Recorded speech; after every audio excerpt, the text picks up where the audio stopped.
혹시 여러분은 현재 삶에 만족하시나요? 저는 지금은 굉장히 만족스럽게 지내고 있지만 작년까지만 해도 말 그대로 불만족 덩어리였습니다.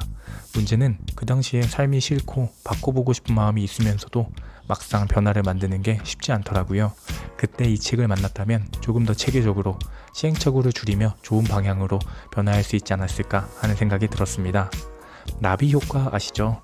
나비의 작은 날개짓이 날씨 변화를 일으킬 수 있다는 뜻으로 미세한 변화가 추후 엄청난 결과로 이어질 수 있다, 이런 의미입니다.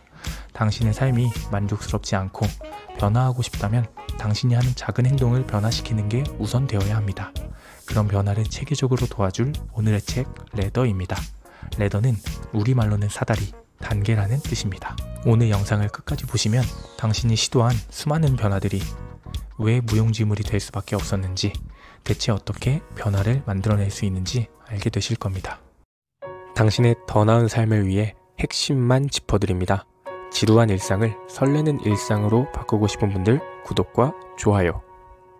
이 책의 저자 벤 티글러는 유럽에서 가장 인기 있는 비즈니스 코치이자 세계적인 변화 전문가로 약 30년 넘게 변화와 리더십을 연구해 왔다고 해요.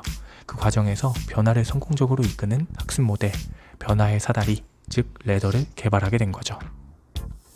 그럼 변화의 사다리를 먼저 살펴볼까요? 인생을 바꾸는 변화의 사다리 레더. 쉽게 말해 목표를 세우고 행동을 하며 지지대를 활용해 행동을 살피고 목표로 잘 나아가고 있는지 확인하는 아주 간단한 모델입니다. 옆에 써있는 113이라는 숫자는 한 가지 목표에 한 가지 행동, 그리고 세 가지 지지대를 세워야 변화할 수 있다는 의미입니다. 하지만 중요한 건 이론보다 실전이겠죠. 적용 한번 해보겠습니다. 하나씩 자세히 살펴보겠습니다. 사다리 첫 번째 단, 목표. 목표에서 가장 중요한 건 한 번에 한 가지의 학습 목표를 세우는 겁니다. 우리는 보통 목표를 세울 때 실행 목표를 세웁니다. 가령 나는 유튜브 구독자 1000명 만들겠다. 이건 실행 목표에 속합니다. 이걸 학습 목표로 바꿔보면 나는 유튜브 구독자를 모으기 위한 방법 3가지를 공부할 것이다. 키워드 잡기, 시청자 입장에서 관심 가질 만한 소재 찾기, 썸네일 만들기. 이게 학습 목표입니다. 학습 목표를 세우면 좋은 점은 우리가 실행 목표보다 학습 목표를 성취하는 데 더 많은 시간과 노력을 투자하게 된다고 해요. 게다가 목표를 이루지 못하더라도 후퇴가 아닌 전진을 위한 배움의 과정으로 받아들이게 된다고 합니다. 결국 성공, 실패의 이분법적인 사고가 아니라 성장과 발전의 과정으로 보게 돼서 결국 내 노력을 긍정적으로 바라보게 된다는 것이죠. 사다리 두 번째 단, 행동. 행동에서 가장 중요한 건 구체적이고 실현 가능한 행동 계획을 세우고 실천하는 겁니다. 이 부분은 사실 특별한 내용은 없었지만 그만큼 명확한 해답이 있다는 뜻이기 때문에 제대로 실천하면 변할 수 있다는 자신감을 주기도 했어요. 예를 들어 건강한 생활을 한다 라는 목표보다는 매일 출퇴근길에 만보를 걷는다, 이렇게 구체적인 행동으로 명시해야 합니다. 그리고 그 행동은 가장 쉽게 시작하는 것이 좋기 때문에 처음엔 만보보다는 3000보 걷기로 시작해서 늘려가야 하겠죠. 이왕이면 건강한 생활을 위한 가벼운 운동이 자신에게 즐거움을 줄 수 있다면 더욱 좋기 때문에 저는 평소에 좋아하는 심사임당님이나 허대리님 방송을 들으면서 걷습니다. 즐거운 활동을 엮어주니까 더 걷고 싶어지더라고요. 마지막 사다리 세 번째 단, 이게 가장 중요한데요. 지지대입니다. 목표와 행동은 모두 어떻게든 시도해본 경험이 있지만 막상 지지대는 중요한 걸 알면서도 잘 활용하지 않으니까 말이죠. 지지대는 쉽게 말해 행동을 지속적으로 실행하기 위한 지원 방안을 말합니다. 첫째, 행동을 쉽게 할 수 있는 환경 만들기.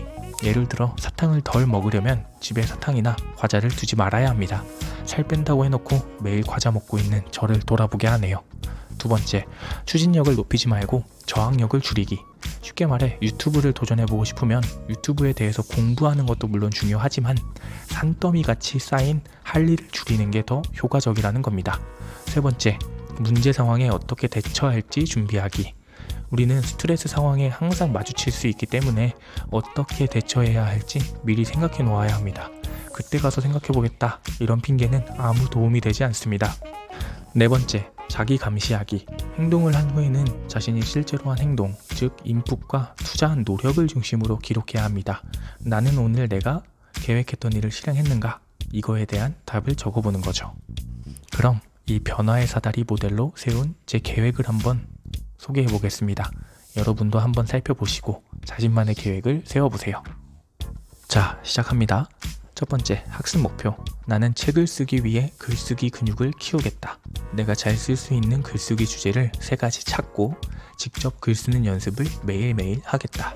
이유, 글을 쓰며 내 자신을 돌아보는 경험이 너무 좋아서 깊이 있는 글쓰기를 통해 책을 한번 써보고 싶다는 생각에 닿았다. 그리고 책을 통해 내 커리어를 한 단계 더 높이고 싶다. 행동, 매일 아침 블로그에 내 생각이 담긴 글을 적고 발행한다.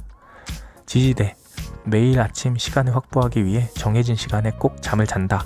함께 글 쓰고 서로 피드백 해줄 수 있는 사람을 구한다. 글의 주제는 미리 정해둔다. 매일 블로그에 발행해서 사람들에게 공개하고 피드백을 받는다. 어떤가요? 생각보다 어렵지 않죠? 그럼 저자의 일화를 끝으로 오늘 영상을 마치려고 합니다.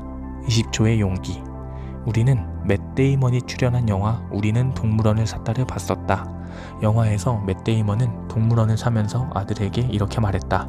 때로는 미친 척하고 20초만 용기를 내보렴. 진짜 딱 20초만 창피해도 용기를 내는 거야. 그러면 장담하는데 멋진 일이 생길 거다. 여러분도 숨을 깊이 들이쉬고 딱 20초만 용기를 내보길 바랍니다. 꿈을 현실로 이루기 위해 필요한 것은 야심찬 목표나 빈틈없는 계획 따위가 아니라 지금 바로 시작할 용기입니다. 앞으로 펼쳐질 여러분의 인생에도 놀라운 변화를 가져다 줄 거라고 믿습니다. 오늘도 긴 영상 시청해주셔서 감사합니다. 당신의 더 나은 삶을 위해 핵심만 짚어드립니다. 지루한 일상을 설레는 일상으로 바꾸고 싶은 분들 구독과 좋아요